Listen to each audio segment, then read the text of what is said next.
Hey, good morning. Welcome to Hobby Evolution episode 1300, 1,300 episodes in to Hobby Evolution. Here we are. It is Saturday. Welcome to the weekend. I still feel a little hungover from Thursday night. Man, my wife came home after work yesterday and she goes, "How you feeling?" I'm like, "I feel like crap." But I was productive yesterday, despite my hangover. I did take maybe a 20-minute nap yesterday afternoon. Uh, I wasn't as productive as I could have been, but I was productive nonetheless. Got a lot of shipping done. I did list. What did I list? Auctions. Man, I've completely flipped the script on my thoughts on eBay auctions. Now, it's still kind of a work in progress. My thought process behind eBay auctions. Let's flash that on the screen. 99centcards.com. I've got auctions running almost every night. So probably take a break and not run any auctions tonight. I also, now that I'm running auctions almost every night, I've got to think about, okay, what's in 7 days? What's next week? Hopefully it's not like Christmas, Thanksgiving, all that stuff. So typically I don't like Friday night auctions, but I am why am I running auctions? First off, and I've talked about this over the course of the last several weeks when I instituted my Tuesday night auctions, and I saw great success with my Tuesday night auctions. And I think part of that is because of the live stream. We go live. A lot of you in the chat are bidding on items and buying items. So that certainly does help a lot. I've noticed even some of my other random day auctions, like I'm getting more than what I had expected, or more than what I would have put. I'm doing 99-cent auctions plus 99-cent shipping, which is $1.98. Some of these cards I would put in my eBay store for $1.75. So if they get the bid, it sells for higher than what I would have put it in my store for a buy it now, and it sells. It's not just sitting in my store as a stale buy it now listing. Now, however, I mentioned it's a work in progress because now I'm paying for the auctions. So I listed 135 Ryan Sandberg cards. Yes, I'm selling some Cubs. They're all duplicates. I have over 20,000 Ryan Sandberg cards. I have a lot of duplicates, so I don't feel bad for selling some of my rhinos. So I brought out a box yesterday. I turned on. Did you know there's a movie called Scream that predates the one we know, the franchise Scream that was first released, I believe, in 1996. There was a movie called Scream from like 1981, and it is like your prototype for early 80s cheesy, scary movie.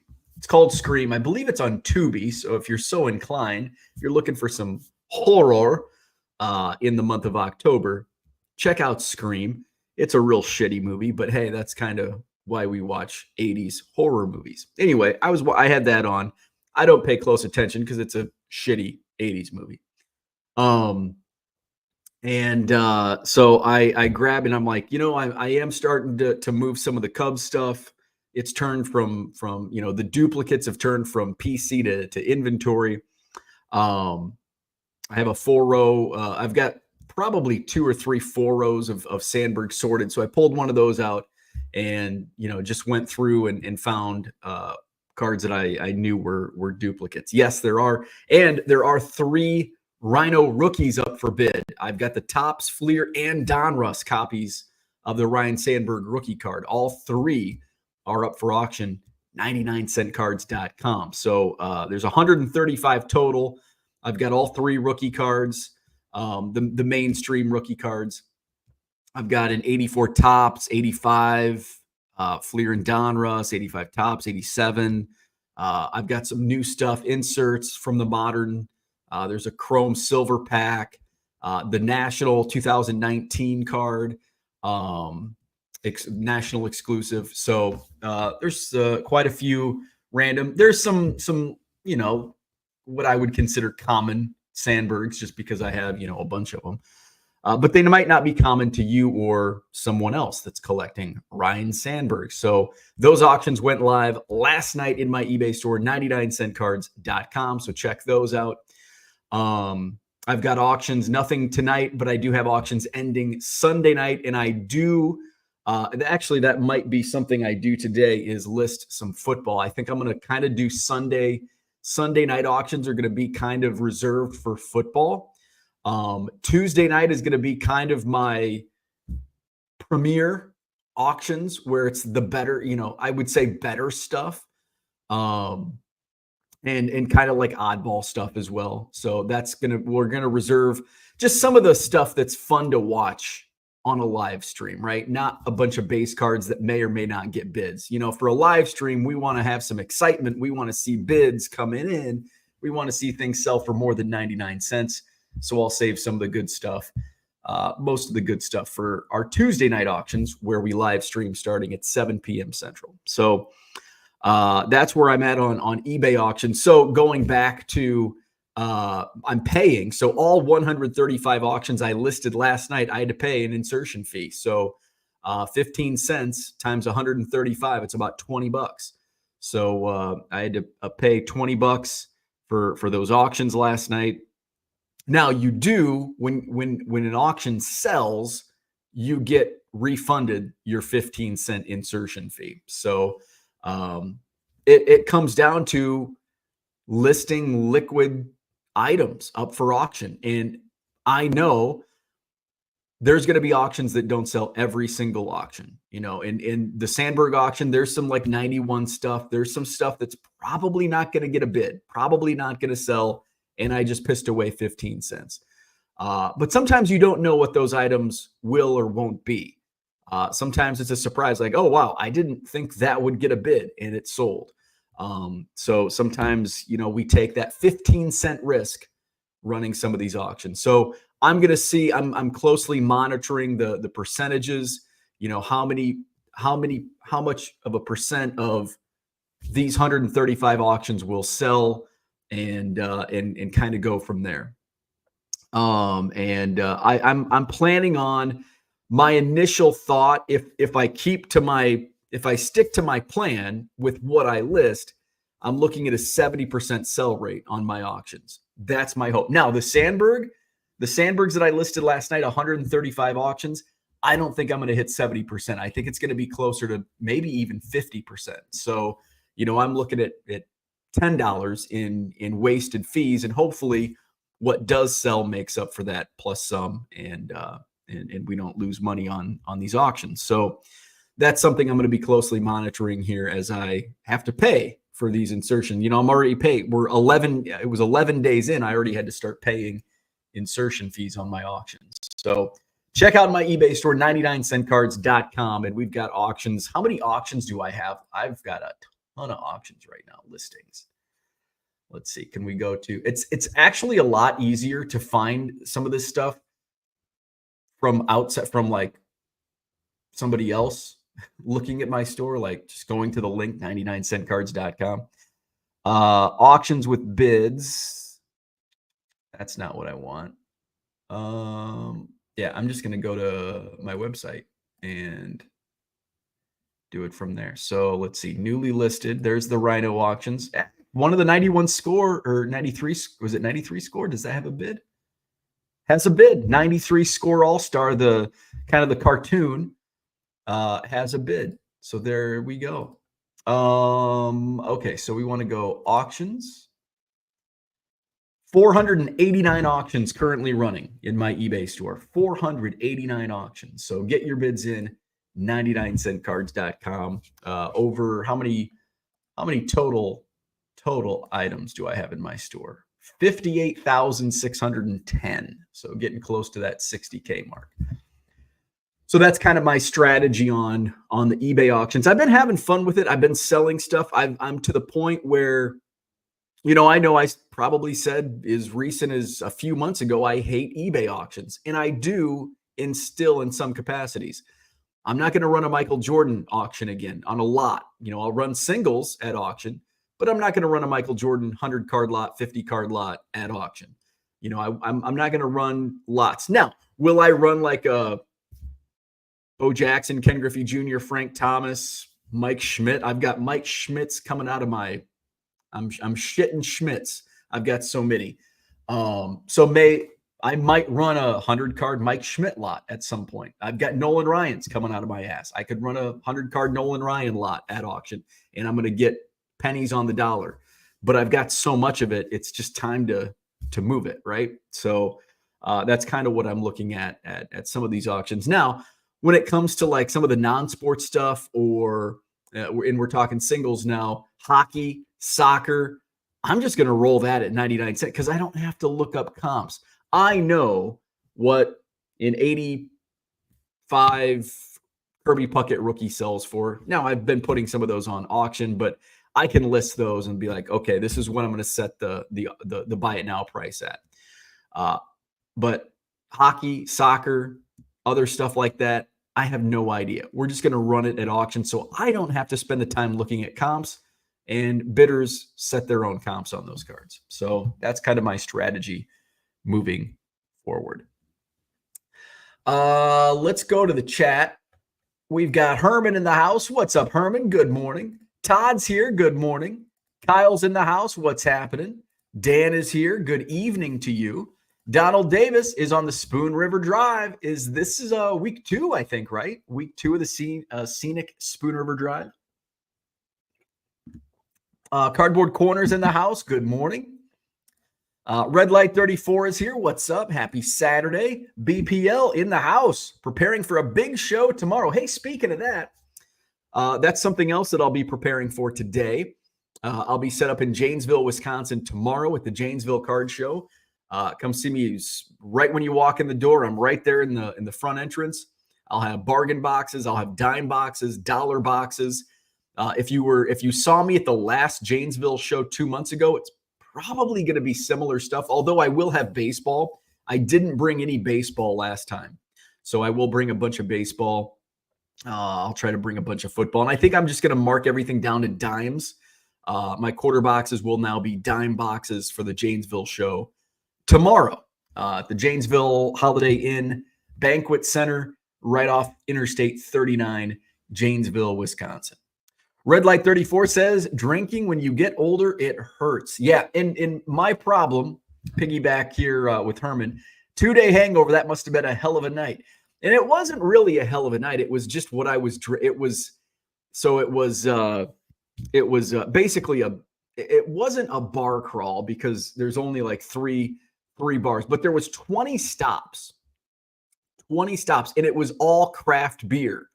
It wasn't like Coors Light, Bud Light. It was Michelob Ultra. It was craft beer. One of the stops, Barrique's, the coffee shop, they had like a pumpkin ale, and a lot of them were Oktoberfest themed. It was kind of an Oktoberfest type deal.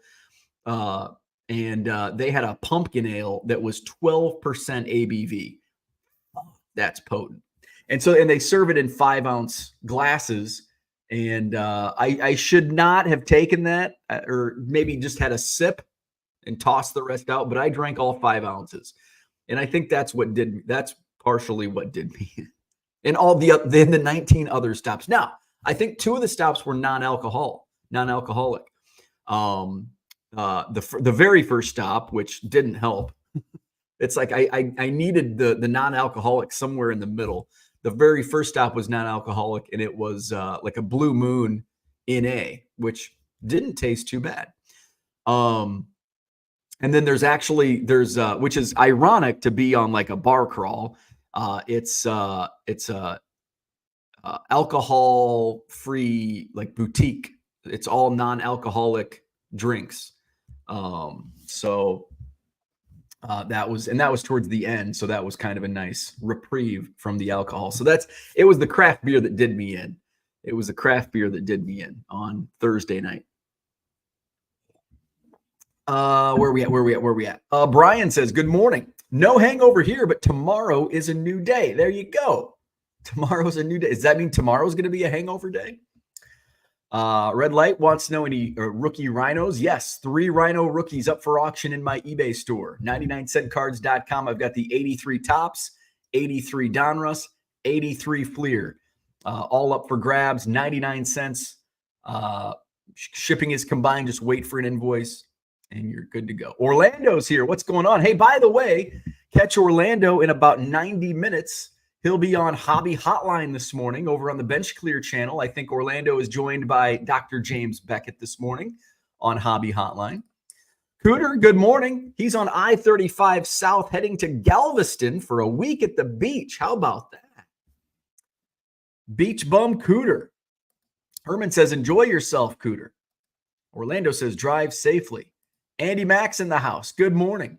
He's been up since 6 a.m. to set up for 180 flag football players in my program.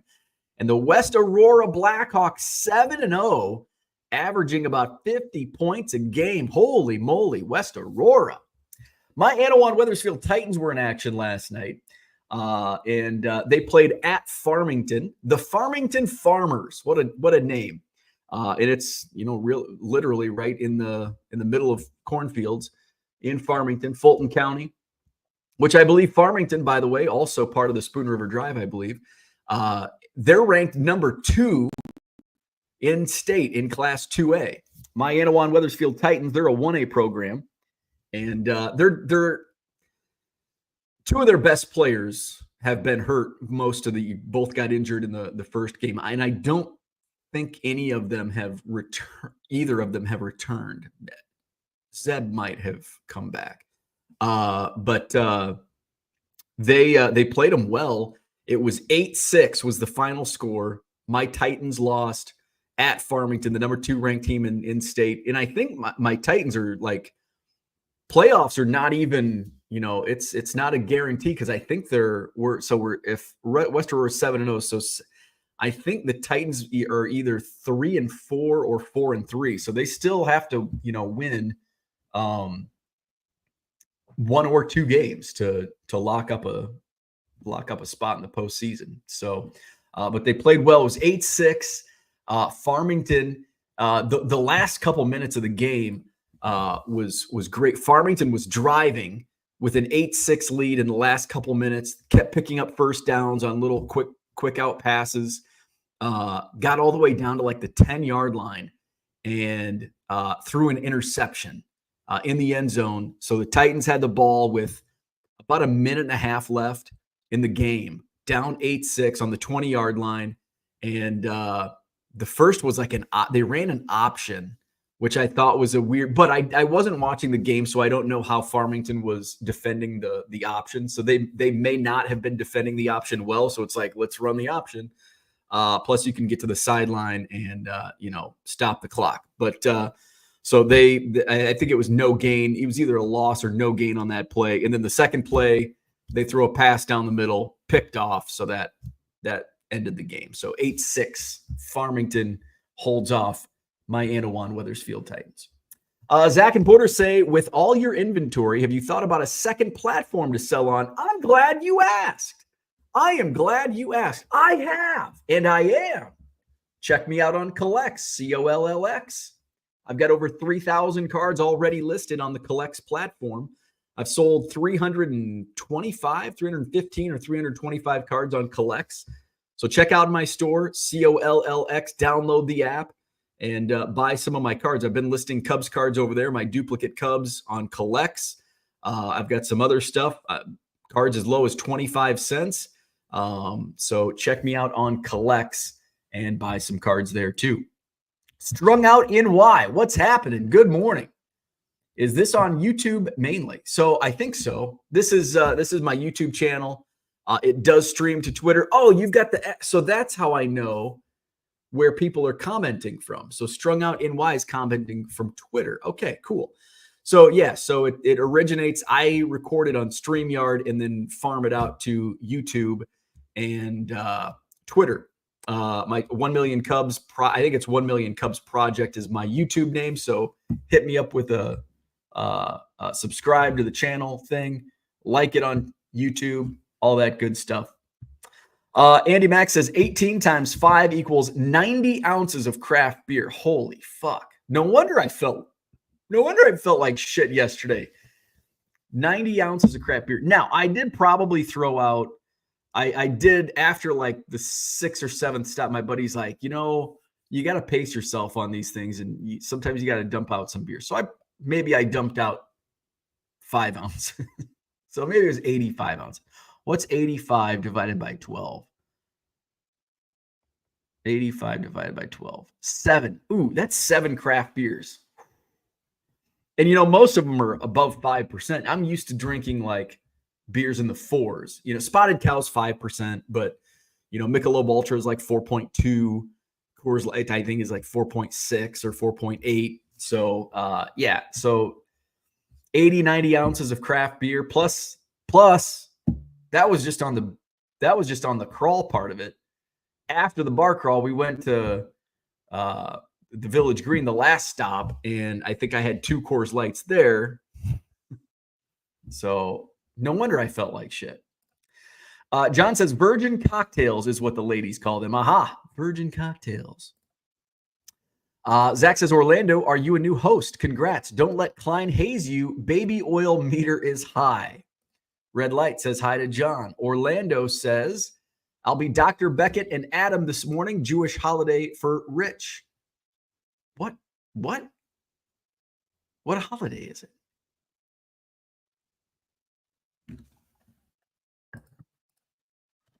Is it Yom Kippur? Jewish holidays 2024. We are going to dinner tonight. Yom Kippur is... When is Yom Kippur? Because Yom Kippur is coming up. It is this evening. Oh, Yom Kippur started last night. I didn't even know that. My wife and I had pizza. We had Jet's Pizza last night on Yom Kippur. So there you go. George, what's up? Good evening to you. Herman says I could go for another spotted cow. Delicious spotted cow. I don't have it. Maybe I'll have spotted cow today because my wife's birthday is tomorrow, and we'll be celebrating by me going to the Janesville Card Show. Yesterday was my wife's grandma's birthday. I think she's 99 or 98. 98 or 99th birthday was yesterday. So I think we're going to Chinese tonight. So I'll have a spotted cow. Actually, I like Sapporo with my Asian food, my Chinese and Japanese sushi. So we'll see, either Sapporo or spotted cow for this evening. Yams, blow the horn. So what else did I have? I wanted to talk about, what did I name the damn weekend update? So that doesn't give me anything to go off of. What did I was going to talk about? Oh, eBay. We talked about auctions at the beginning. I don't know. Where's Mikey at? Mikey texted me this morning, and then he had something, but he's not even in the chat. So we won't talk about it unless Mikey chimes in, because he had something he wanted me to talk about. And I'll talk about eBay, and which kind of goes hand in hand with my auction strategy and just moving inventory and just trying to sell shit. Speaking of selling shit, I got a story. George says there are a lot of observation days. I buy photography stuff from B&H Photo in New York. They are often closed for religious observation. Brian says, how about Ethan on Whatnot? Yeah, so I tuned in for a little bit last night. Ethan Roberts was on Only Cards, is a buddy of his that does breaks on Whatnot. So Ethan, it was fun. Ethan and his wife were breaking Cosmic Chrome last night. So it was basically, Ethan bought the case, and it wasn't a break, but he was selling, and then he sold singles. I didn't watch that part. It was too late for me. They have kids, so they have to go late. They have to put the kids to bed, and then they stream. So Hope is Ethan's wife. She opened the first box and hit fire, man. Hit an auto, which you don't get an auto in every box. I think it's like every 5 boxes in Cosmic Chrome. So she hit an auto. I can't remember who the auto was. Oh, it was it Christian Encarnacion Strand Orange to 25? I think that might have been the auto. And then he hit an Aaron Judge, or she hit an Aaron Judge red to 5. And then there was a Planet hit, which is kind of I think it was Jackson Holiday also. So that was all I watched was the first box. That was because then I had to get ready for bed. I was tired. So yeah, so Ethan, he gave away I think a pair of game used cleats. He gave away a game used hat from the Iowa Cubs as part of everything. So some cool stuff.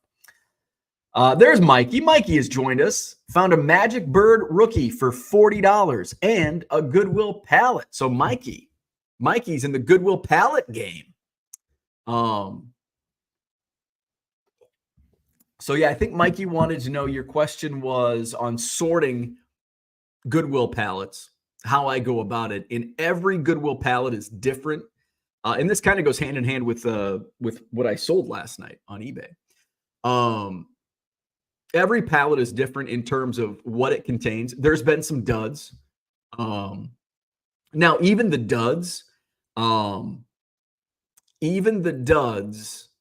produce profitable margins. And it's always worth it because I never know.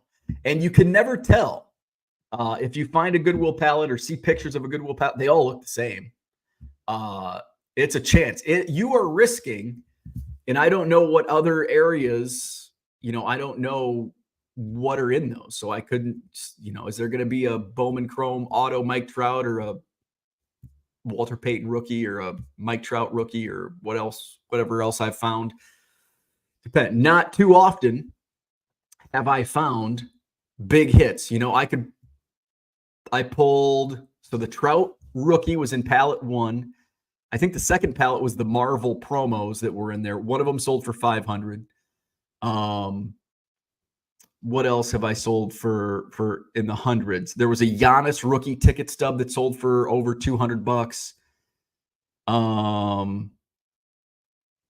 And that, up until recently, that was it. Like everything else was, maybe $100 tops.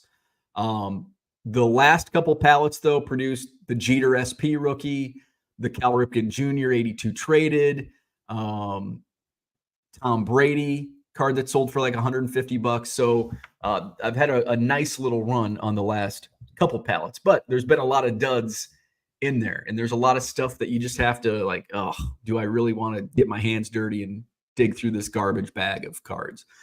So every pallet's different, and how I sort and organize every pallet is also different. I am running out of space for cards, and I don't have an efficient way to really organize and know. So I've got boxes just kind of everywhere. Ideally, I would put incoming in my areas are actually set up for a perfect assembly line.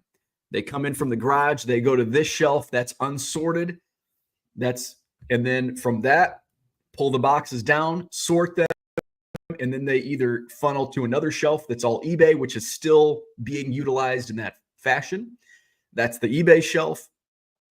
And if it's not going to go to eBay, it's going to go into the storage area and eventually get bulked out, or it goes to a bulk shelf. So ideally, that's how it goes. I've got too much stuff taking up too much space. I need to get rid of some bulk. Now, when I'm actually sorting through a box, I will sometimes have multiple piles. This is an eBay pile. This is and I'm doing card shows, so this may apply differently to others. And this doesn't have to just be to Goodwill pallets or where whatever. This could be something you buy in bulk at a card show.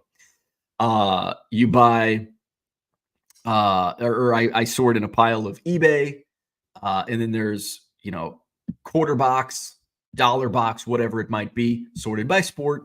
Here's the baseball quarter cards, baseball, dollar cards, football, et cetera, et cetera. So that's kind of how I go about it. And I guess it's find your efficiencies. Zach screams Gaylords. So they are Gaylords, but when I say Gaylord, I bet at least 50% of people have no idea what a Gaylord is. But if I say pallet, everybody knows, oh, that's a lot of cards.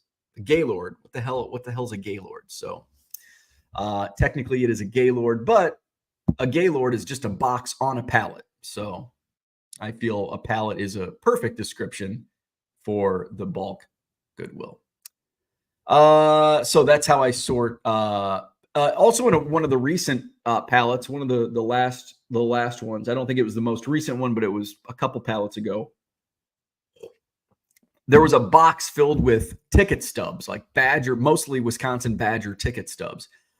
I lotted them out, and man, they sold quick. Now I kind of realize why they might have sold quickly. I sold one for the first 100 ticket lot went for $100. Second ticket lot went for $105. I did set some ticket stubs aside. This ticket stub is from 1998 against Purdue. Drew Brees set a bunch of records, threw for almost 500 yards, and that sold for $50. There's no comps. I'm like, what do I even? Maybe it's a $20 ticket.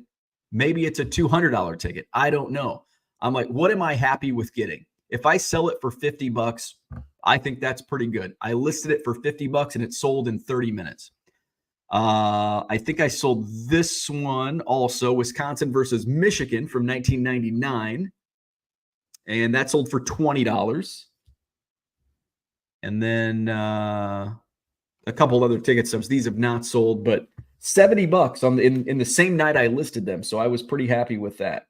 And those were, and I've got some others. I might just put some of the others, instead of lotting the rest out, I might just put them on for $5, $10 and see what they fetch. Where we at? Orlando says, congrats, Mikey.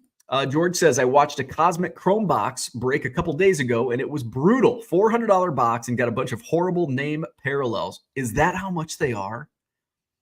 I haven't been paying close to $400 a box. Well, yikes. Brian says, yes, but Jackson Holiday was a sun. That ain't a planet. Freaking tops. John says, I think Mikey outbid me on that pallet. Uh-oh. Zach says, serious? You serious, Clark? Brian says, if Mikey finds a Hidden Trout XRC auto, I'm going to have a lot of questions. John says, yes. George says, after Bo's find and publicity, the pallet prices have 10x'd for Goodwill. Yeah, I think Goodwill pallet prices probably on their way up. And I'm not too concerned. I think there's going to be a rush, but when people have to deal with either driving to go pick these up, because it depends on where you're located. If you have to drive several hours and pay up on these pallets, you're going to lose money. Just on the average, because finding a Mike Trout blue refractor auto is highly, highly unlikely. Maybe there's a Trout rookie. Maybe there's, something else. But again, if you're paying $1,000 and you have to spend an entire day driving to go pick up a pallet, might not be worth it. If you're not a volume seller, not going to be worth it. It's kind of like, basically it's kind of like buying a Goodwill pallet is similar to buying like a Bowman hobby box. You spend, or two Bowman hobby boxes, you spend $700-800 on two Bowman hobby boxes. You might only get $50 in your biggest hit might be $50. And then you've got to sell the rest of the singles. So not every pallet is going to have a huge hit. Every pallet for me has been profitable, but I'm also a volume seller. I have space to put, I'm running out of that space, but tread lightly, I would say. I would say that. John says, exactly, George, not getting caught up in the insane bidding. Yeah, I would say I would not pay. Even 700, which I paid for the last pallet, that was like, ooh, I don't know if I'll be able to recoup this. Well, it was a good decision to buy it. But a lot of times, I wouldn't pay if Goodwill sees the article, oh wow, we're going to raise our prices to 1,000 or 2,000, I'm out. Like, because I know I've done enough. I've bought enough pallets where I kind of know where the sweet spot is. It's like if it goes up to 1,000, I'm not in. I'm out on that. Stuke's in the house. What's up? Good morning. Brian says, yeah, you guys are Gaylord Fockers stealing pallets from John. Philly Joe's in the house. Good morning. Zach says, use the opportunity to educate your audience instead of continuing to dumb us down. I was buying the pallet to add to my collection. Obviously, not an ideal strategy now. Not now. Maybe later. You should probably be wearing gloves with those ticket stubs. Nah. Get my hands dirty. I don't change my own oil, so I need to get my hands dirty in another alternative fashion. So it's digging through Goodwill pallet garbage. Herman wants to know, what's the average weight of a pallet? So I would say on average, probably 550 pounds. I'd say 550 pounds is the average weight. The most recent pallet was the heaviest. It was real close to 700 pounds. I've had them as light as 450, 475 pounds. So I'd say 550 is a pretty good representation on the average pallet. 500 pounds. There you go. Nailed it. So yeah, that's what mine have all run between. So I talked about my ticket stubs, talked about the Goodwill pallets. My eBay sales are doing really well. And I think, it's odd. I'm going to have to go back. Actually, I can probably bring up and look at my numbers. I keep close track of my sales numbers. Let's see. Do I have... So I go back to November of 2021 is when I started taking daily glimpses of my numbers. So November of 2021 was lower than what my numbers are now, but it was high for that time because that was like my first full month, which was a good month. December of 2021 was a stinker. Let's see. Let's go into 2022 and let's look at these recent months. August, I crushed August over 2020. 2024 crushed it over 2022. September, and let's just kind of compare average. Okay, so it looks like my average. These were my averages. So September was just a tad higher. October, big October. I must have. Okay, yeah. So I actually had a really good October in 2022. November was really good, and December was okay. Now let's go to 2023.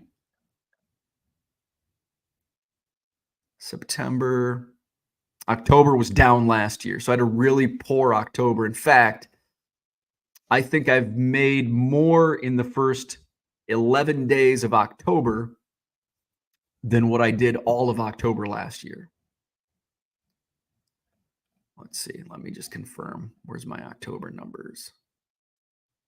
Yes, I've made more money. I've netted more in the first 11 days of 2024 than what I did all of 2023 in the month of October. So these last few months have been good. Obviously, I've had some incredible luck with the estate sale back in June. I'm still making sales almost daily on cards from that. The last couple pallets have brought some really great luck. So, I'm kind of riding on that. And that's the thing. Just I got to keep buying and making smart purchases and keep riding on that. So good sales on eBay. Let's see. Stuke says, I'm a Goodwill browser. Occasionally find a Puckett autograph card, book, or baseball on the shelves. Very nice. John says, going to pivot and put the money towards a bidet. They only weigh 75 pounds. Not bad. And they'll provide a lot more enjoyment than a pallet of cards. Has there ever been a dud pallet? Yes. or just more ways to get creative to recoup the cash. So there's never been a net negative pallet. I've always made money. Every pallet I've made money on. But there are duds. Some of the pallets it takes a little longer to recoup that money. But there's typically enough to make a decent profit on each pallet. So some of the margins may be smaller. I might have to list more cards to get to it. But every pallet has been good. But within those 21 pallets that I bought, there's been some duds in there. Zach says, I meant to protect the stub, not your phalanges. Oh, you don't want my greasy finger. I did have pizza last night. I was Herman's laughing at Zach. Comment. My wife had a stressful work day, and I'm like, what do you want to do for dinner? And I'd been craving junk food all day. I think it was the hangover. The hangover had taken over my stomach. And it's like, I just want junk. I want garbage. And my wife's like, I just don't want to think. I want it to just magically happen. So I made that happen.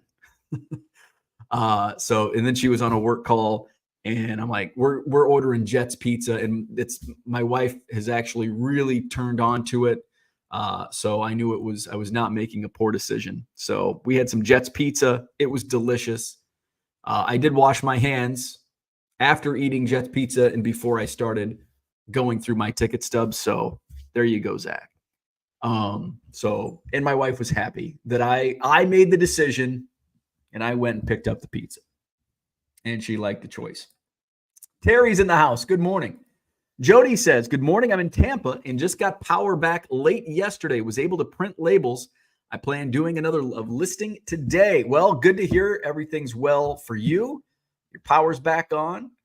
Awesome to hear. George says a dud pallet is when you put 100 hours of labor into it and it profits $500. Essentially, yeah, maybe those numbers might be a little off, but essentially, yes, you put more work and make less money. Yes. Do you make money? Sure. But I like to burn the midnight oil as long as midnight is 9 p.m. Terry says, all my pallets have always paid for themselves and added even more value in the fun of sorting through it. And that's something that, a lot of people that put more stock into the time value of it. This is, and maybe I should, but I don't. Like, if I was like, this is my hobby and my business. Like, I enjoy. Now, do I enjoy like shipping all day? Not really, but I enjoy listing. I enjoy the listing part of it.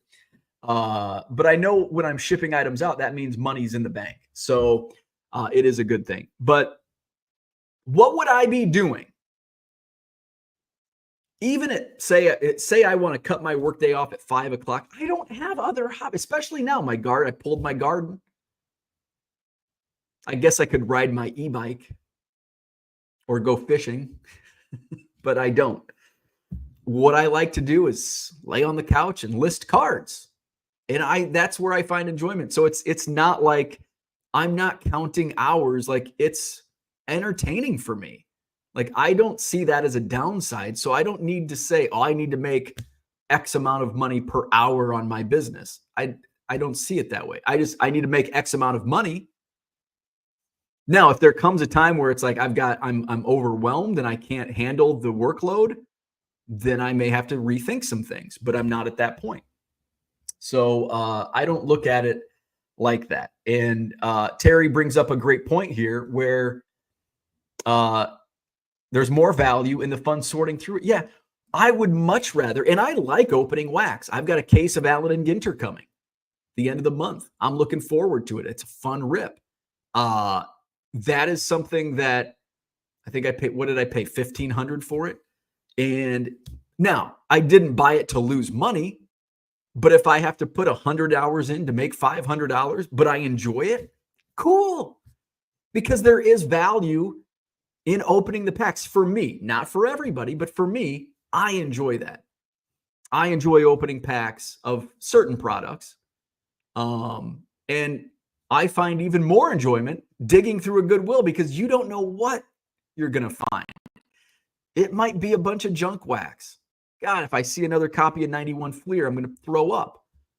But then all of a sudden you go through and you find a refractor or a big auto or, Allen and Ginter from 2009 that's not been cherry picked and the hits are still in there. Like, ooh, I wonder if there's a DNA relic in here. So there's a lot of value in the entertainment of going through these pallets, where if I do have to put a lot of time into it for little margin, I'm okay with it because it's fun. I enjoy it. Speaking of, since I brought up e-bike and fishing, I'm about to make another terrible purchase. Actually, I probably won't, but I've been thinking about it. So one of my wife's friends bought one of those arcade up game consoles from Costco, and this is a golf one. And so we're storing it. It's a Christmas gift, so we're storing it in our garage. And I'm like, this is pretty cool. And so I look. So my buddy, who we did the bar crawl with, he was over and was talking about. He's a big arcade guy, and we're talking about it. And I'm like, I'd love to get like an NBA Jam one, and they have them. I don't think Costco, but Amazon. They're on Amazon. It's like $500, and I've got a perfect. Can you see it? You can't. It's kind of off camera, but next to the door, like right there. You can't see it, but right here, I've got a perfect spot on the wall where I could put an NBA Jam arcade game. Right now, I've got like a wood shelf thing. I've got some books and autographs and various things on there. And I'm like, and it doesn't really, like, I could move that stuff around, and I don't really. My wife did the decor. Like, she did a really good job of like putting books, strategizing with the books and the autograph balls and pictures and stuff. So if I were to put an NBA Jam arcade, that would be a perfect spot for it. But here's the thing. I would play NBA Jam. I would play it like for a day, and then I'd get tired of it and I wouldn't play it again. And I know for a fact, because of my fishing pole and my e-bike, although I used the shit out of my e-bike the first year, 2 years, last 2 years, not so much. But I had arcade games in my college years. We lived, me and my buddy Joe, my roommate Joe, we lived on Sherman Avenue in Macomb. And we lived in this giant house, but it was divided into typical college town. It was a giant house divided into 5 apartments. So we had the entire main floor. So we had a huge footprint. We had this living room. Our living room was like the entire house, basically. The bedrooms were super small, decent kitchen, and then this giant room, which was perfect for parties. So we utilized half of the room for like a living room. So we had a couple couches to like kind of border the room. And then the other half we used as an arcade. And we had like 5 or 6 like video game consoles. And I'm not even a gamer. We had like Nintendo, Super Nintendo, Nintendo 64, PlayStation, Xbox. And then my buddy bought, my roommate, we did an auction. There was an arcade company in Bushnell, actually. Nelson's, I think, was the name of it. And they donated, or for trade value or whatever, for the radio station, a giant air hockey table. And I'm like, let's get the air hockey table. So I told my roommate, I'm like, only go to like $500. So I was broadcasting a high school basketball game. I think I was in Kewanee, the Boilermakers. And I think I was broadcasting Bushnell Prairie City basketball at Kewanee. And so Joe calls me after the game, and he's like, hey, I got some good news. And I'm like, oh, you got the air hockey table? He's like, yeah. He's like, but I got some bad news. I'm like, what? He's like, I spent $700. I'm like, what the fuck, man? Or it was like $750. I'm like, are you fucking kidding? I'm like, I only have $500. He's like, I got the $250. He's like, and you don't have to pay me back. I'm like, oh. Now, he was also, and like, that's kind of funny. He was terrible with money. He had like tens of thousands of dollars in debt before he even graduated college. So he's like, you don't have to pay me back the $250. He's like, You just pay the 500, and obviously I'll use it. So, and then I bought on eBay, I bought a golf arc, like an old game, not Golden Tee, but an old game. And I ended up selling that back to the person I bought it from for like pennies on the dollar. The air hockey table made one move to my next house, and I didn't want to move it again, and I didn't have space. And I think I sold it. We paid $750. I paid $500, and I think I sold it for $100. Only like a year and a half later, maybe. So that's what would happen to the NBA Jam game. It would get some play the first couple days, and then it's like, because I have a Sega Genesis with NBA Jam that I would play every once in a while. Now I haven't played it since I moved in here, so I think it's just I don't need to spend $500 on a decorative arcade game. Where are we at? Let's see. Zach says, did you have a greasy finger makeout session on the couch, yelling at Ernie to get to the other room because he thinks you're attacking her? John says, have you started building your ice fishing hut for the pond yet? Not yet. I need to get on that, right? Orlando says cards are a relaxing time for me. Absolutely. Terry says, people talk about opening a box or a pack as a fun rip, even if they lose money on it. Pallets are that times 1,000. I agree. And until you hit like all junk wax, and then it's like, oh, this sucks. George says, I've heard if you do something you enjoy, you'll never work a day in your life. Unfortunately, I have to work. John says, we all sort whether we're collecting or selling. That's a mutation we all possess. Chemical release. Yes. George says, I think I'm going to break my 2.5-year streak of not buying wax and pick up an Allen & Ginter box this year. Nobody tried to talk me off the ledge. Do it. I love spending other people's money. Should I rip or hold? Rip it, man.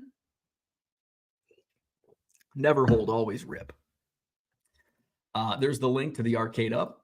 I've been sorting and logging a bit of stuff on TCDB this weekend, only like 100 cards, but that's 100 more than before. And that's a great way to look at it. I did, as I was cleaning up, I was trying to clean up this space the other day. There's less boxes. It's still a mess back there, but there's less. And I had some Cubs stuff that I did put on TCDB. Every time I say TCDB, I'm thinking TCBY, motherfucker. TCDB. Oh, I'm logged out. How come I got logged out? Now it's okay. Figure out my password. Oop, I'm in. Good. So I think I moved up a couple spots in the Cubs rankings. Teams. So I've logged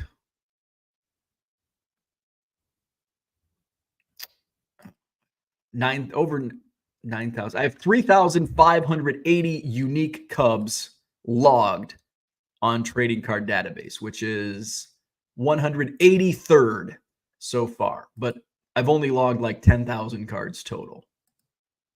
Let's see. What's my overview? Cards. How do I find?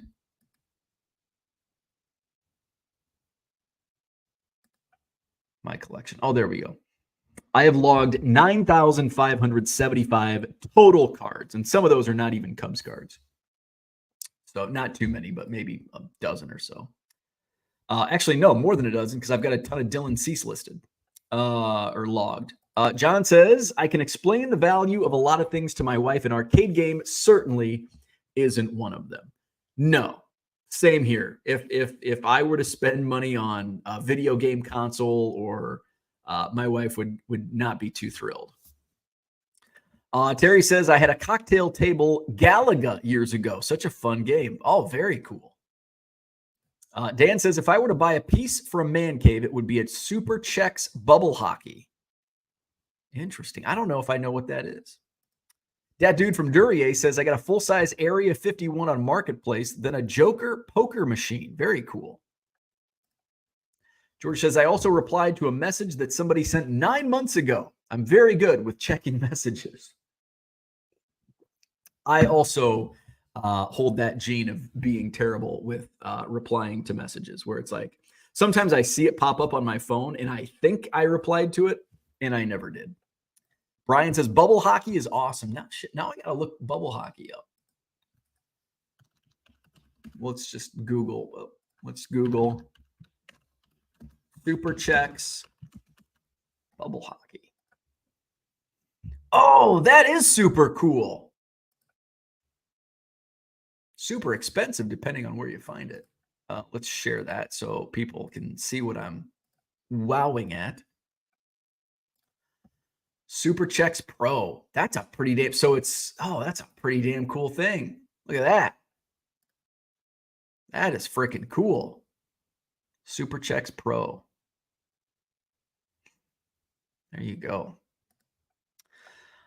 Cooter says the Sky Chief has a full-size arcade game with 60 games on it that we will spend quality time on when you're here. Yes.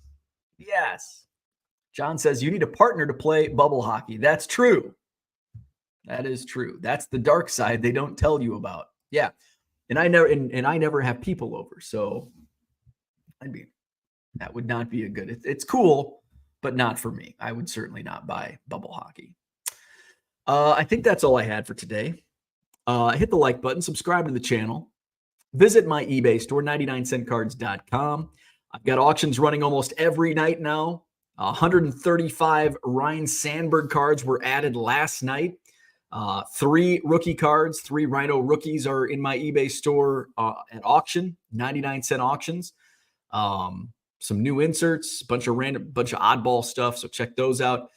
Next round of auctions ending will be Sunday night. And I think I have 100 auctions ending on Sunday night. I think it was 100 that I put up. So check those out. And of course, on Tuesday night, we stream live starting at 7 p.m. Central to watch our Tuesday night auctions tick down to the final hammer. So that's on Tuesday night here on my YouTube channel. I'm also on Collects. Download the app, COLLX. And I have over 3,000 cards listed on that app. Many as low as 25 cents. And I've been adding a lot of my Cubs duplicates over on my Collect store as well. So check that out.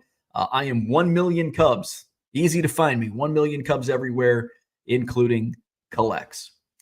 George says, buy a pool table. I had a pool table once. I should share the video. I wonder if I can find the video.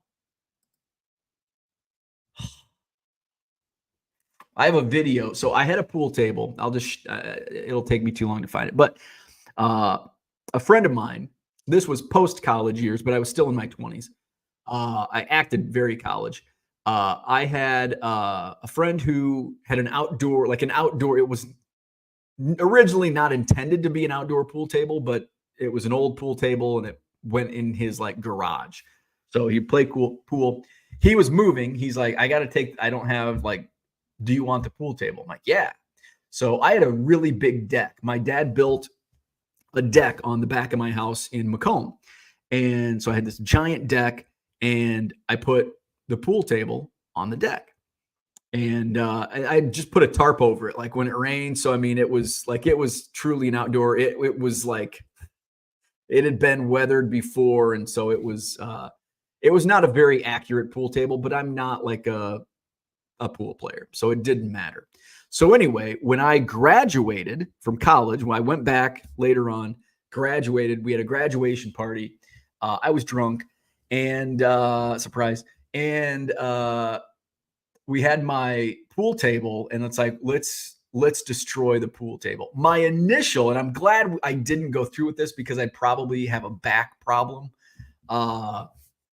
So I wanted to, so my pool table was on there was a patio off my deck. There was a patio with where my grill and fire pit was. So the pool table was out there and I'm like, let's move it up. And I want to do a wrestling maneuver off the top rope type deal. I'm going to jump off the deck railing onto the pool table. Now it wasn't a high up deck. It was, it was just above ground level. So it would have been a 5 feet drop, 6 feet drop. But I wanted to jump from and fortunately I had good friends that talked me out of that. But I did get on top of the pool table and kind of did that. And then I did like a butt drop. The first butt drop I did, it just kind of moved a little bit. So I did a second one and it broke it in half. Little butt drop on the pool table. Pool tables make good card storage and sorting areas. Yes, they make great tables. Great tables. Mikey says it's in PA, the pallet is. So Pennsylvania. So that's probably quite a bit of a drive for you. I'd be careful on the price you put in on that with the time. I don't know how far you are from PA, but I know Ohio's in between you, but it's not that big of a state, I guess. John is correct. I'd have to find a way to play both teams by myself, one at a time. So maybe not a good investment.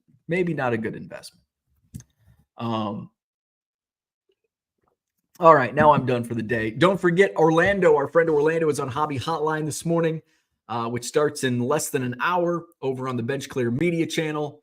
He's with Dr. Jim Beckett this morning. And who else? He said somebody, the third, was it Adam? I think somebody else is on. So check out Hobby Hotline this morning at 10 o'clock Central Time over on Bench Clear Media. Hit the like button, subscribe to the channel, visit my eBay store, 99centcards.com. Go to my Collect store. I'm at 1 Million Cubs on Collect, COLLX. Download the app. Have a great weekend. Have a great day. No Hobby Evolution tomorrow. I'll be in Janesville, Wisconsin at the Janesville Card Show. So come out and see me if you're in the area. I'll have dime and dollar boxes in Janesville tomorrow, 9 to 3 at the Holiday Inn Banquet Center, right off Interstate 39, Janesville, Wisconsin tomorrow. And coming up a week from today is the Madison Card Show at the Sheraton Hotel on John Nolan Drive. 9 to 3, free admission, 140 dealer tables next Saturday, Madison, Wisconsin. All right, now I'm going to go. Have a great day, and we'll see you, if not in Janesville tomorrow, I'll see you Monday morning.